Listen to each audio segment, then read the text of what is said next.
Dorothy and the Wizard in Oz by L. Frank Baum. Chapter 8. The Valley of Voices. By journeying through the glass mountain they had reached a delightful valley that was shaped like the hollow of a great cup, with another rugged mountain showing on the other side of it, and soft and pretty green hills at the ends. It was all laid out into lovely lawns and gardens, with pebble paths leading through them, and groves of beautiful and stately trees dotting the landscape here and there. There were orchards, too, bearing luscious fruits that are all unknown in our world.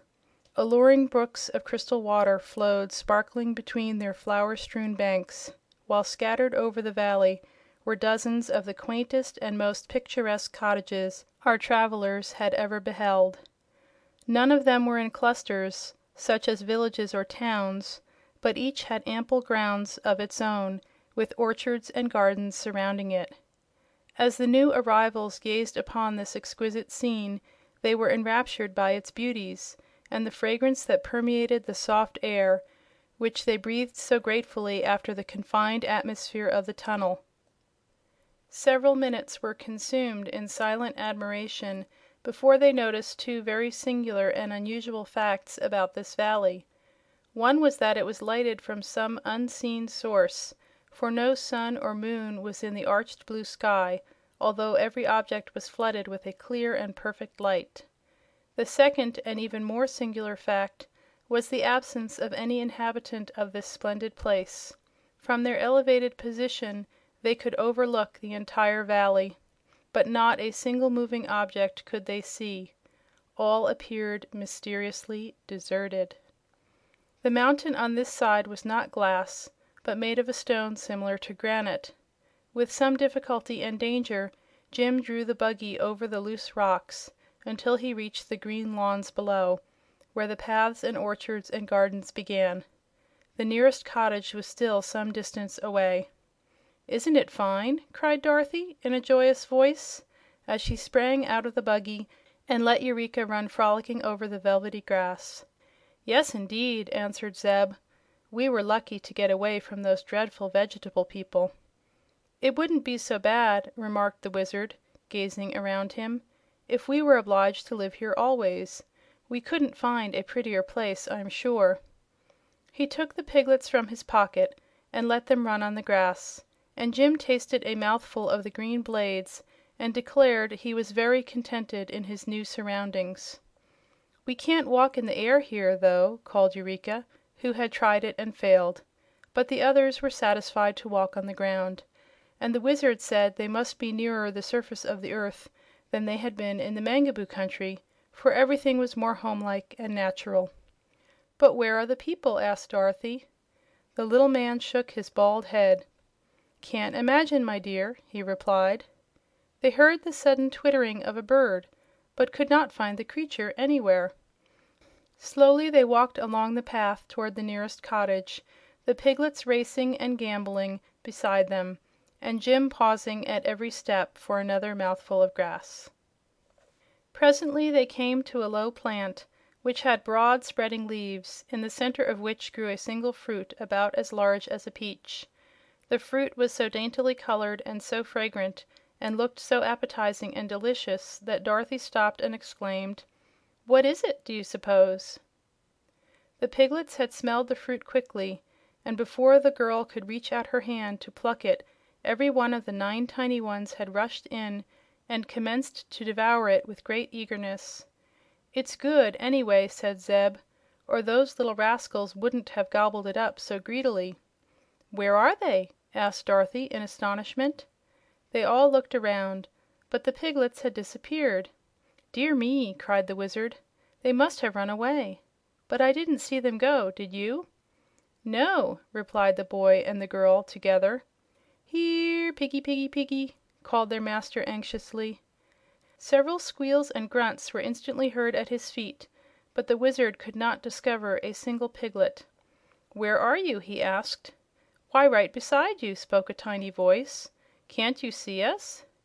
"No," answered the little man in a puzzled tone. "We can see you," said another of the piglets. The Wizard stooped down and put out his hand, and at once felt the small fat body of one of his pets. He picked it up, but could not see what he held. "It is very strange," said he, soberly. "The piglets have become invisible in some curious way." "I bet it's because they ate that peach!" cried the kitten. "It wasn't a peach, Eureka," said Dorothy. "I only hope it wasn't poison." "It was fine, Dorothy," called one of the piglets. "We'll eat all we can find of them," said another. "But we mustn't eat them," the Wizard warned the children, "or we too may become invisible and lose each other. If we come across another of the strange fruit we must avoid it."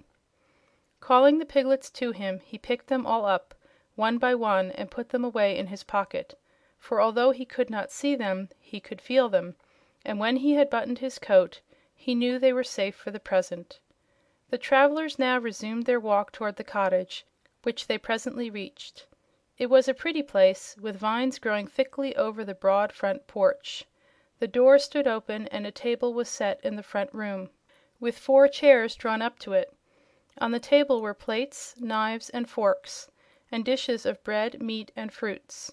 The meat was smoking hot, and the knives and forks were performing strange antics and jumping here and there in quite a puzzling way. But not a single person appeared to be in the room. "How funny!" exclaimed Dorothy, who, with Zeb and the Wizard, now stood in the doorway. A peal of merry laughter answered her, and the knives and forks fell to the plates with a clatter. One of the chairs pushed back from the table, and this was so astonishing and mysterious that Dorothy was almost tempted to run away in fright. "Here are strangers, Mamma!" cried the shrill and childish voice of some unseen person. "So I see, my dear," answered another voice, soft and womanly. "What do you want?" demanded a third voice in a stern, gruff accent. "Well, well," said the Wizard. "Are there really people in this room?" "Of course," replied the man's voice. "And pardon me for the foolish question, but are you all invisible?" "Surely," the woman answered, repeating her low, rippling laughter. "Are you surprised that you are unable to see the people of Voe?" "Why, yes," stammered the Wizard.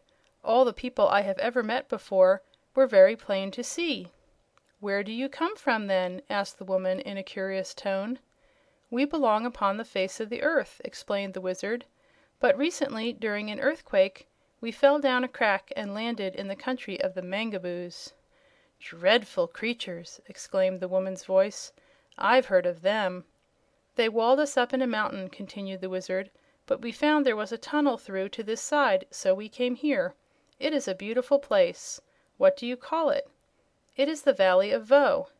"Thank you. We have seen no people since we arrived, so we came to this house to inquire our way." "Are you hungry?" asked the woman's voice.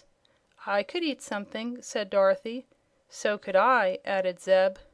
"But we do not wish to intrude, I assure you," the Wizard hastened to say. "That's all right," returned the man's voice, more pleasantly than before. "You are welcome to what we have." As he spoke, the voice came so near to Zeb that he jumped back in alarm. 2 childish voices laughed merrily at this action, and Dorothy was sure they were in no danger among such light-hearted folks, even if those folks couldn't be seen.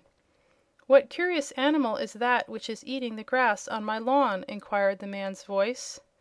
"That's Jim," said the girl. "He's a horse." "What is he good for?" was the next question. "He draws the buggy you see fastened to him, and we ride in the buggy instead of walking," she explained. "Can he fight?" asked the man's voice. "No. He can kick pretty hard with his heels, and bite a little, but Jim can't 'zactly fight," she replied. "Then the bears will get him," said one of the children's voices. "Bears!" exclaimed Dorothy. "Are there bears here?" "That is the one evil of our country," answered the invisible man. "Many large and fierce bears roam in the Valley of Voe, and when they can catch any of us they eat us up. But as they cannot see us, we seldom get caught." "Are the bears invisible, too?" asked the girl. "Yes, for they eat of the dama fruit, as we all do, and that keeps them from being seen by any eye, whether human or animal." "Does the dama fruit grow on a low bush and look something like a peach?" asked the Wizard. "Yes," was the reply. "If it makes you invisible, why do you eat it?" Dorothy inquired. "For two reasons, my dear," the woman's voice answered. "The dama fruit is the most delicious thing that grows, and when it makes us invisible the bears cannot find us to eat us up. But now, good wanderers, your luncheon is on the table, so please sit down and eat as much as you like."